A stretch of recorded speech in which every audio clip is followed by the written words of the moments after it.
Всем добрый день! Сегодня в работе у нас Nissan X-Trail 2012 года выпуска.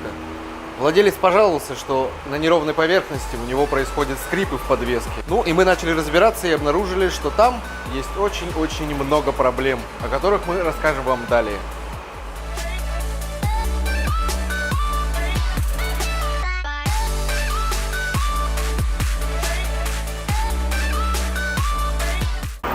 Итак, мы сняли рычаг и сейчас покажем вам, в чем же была причина скрипа при движении автомобиля.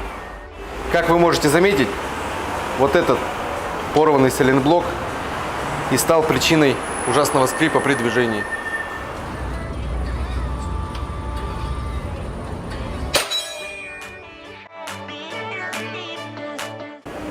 Наш механик заменил старый сайлентблок. Вот в сравнении до и после. Старый свое уже отслужил, ну, теперь будет помогать избавляться от скрипов уже новый.